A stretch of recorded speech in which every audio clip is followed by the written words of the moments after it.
Hey everyone, before we dive in, make sure to subscribe and hit the bell icon so you don't miss any of our episodes.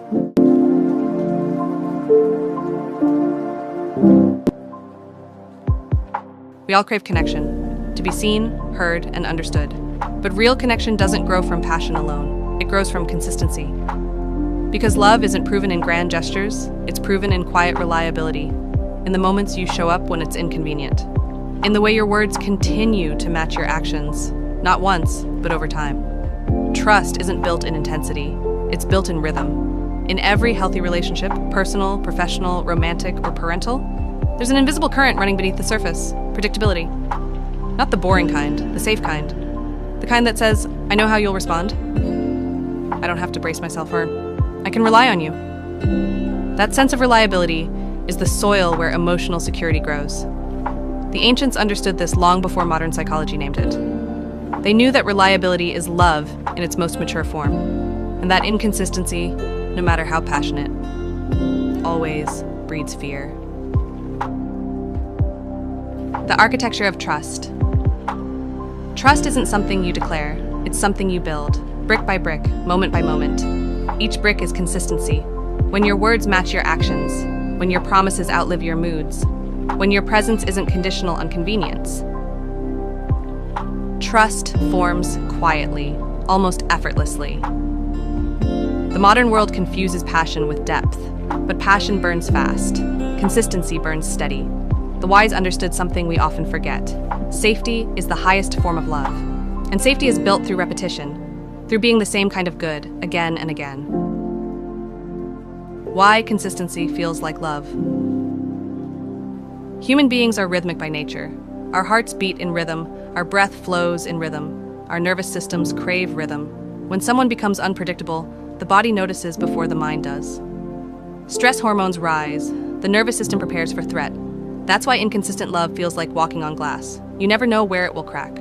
Consistency tells the body, you're safe here. And when the body feels safe, love can expand without fear.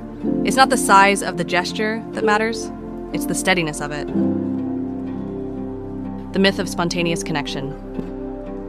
Movies taught us that love should be chaos, sparks, fights, tears, dramatic reconciliations. But chaos doesn't sustain love, it only excites it.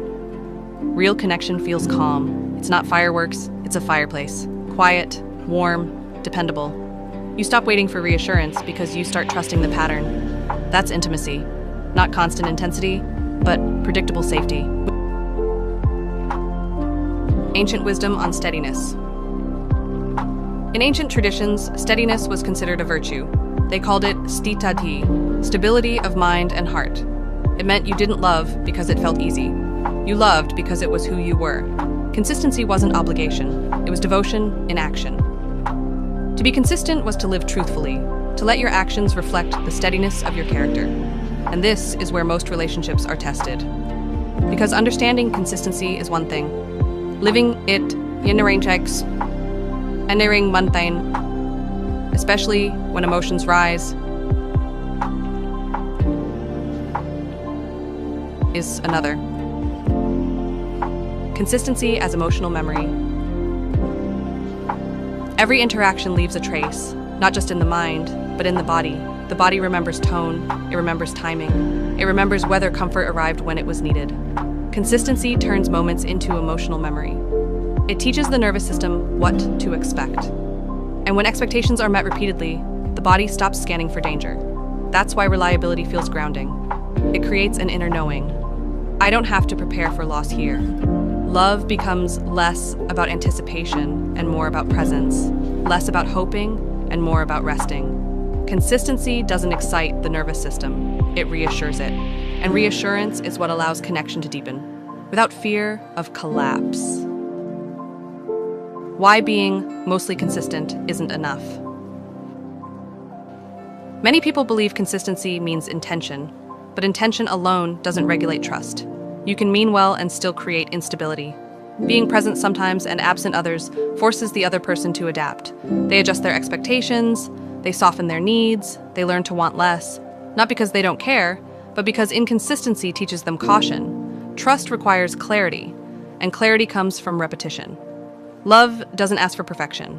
It asks for emotional availability that doesn't disappear when things get uncomfortable. Because inconsistency isn't neutral. It always communicates something. And often, what it communicates is uncertainty. Consistency sounds simple, but when it disappears, the body feels it immediately. Because inconsistency doesn't just confuse the mind, it unsettles the nervous system. And that's where anxiety enters love. In the next episode, we'll explore how inconsistency quietly damages connection, why small repetitions heal deep fears, and how steadiness, especially during conflict, becomes the most powerful form of devotion.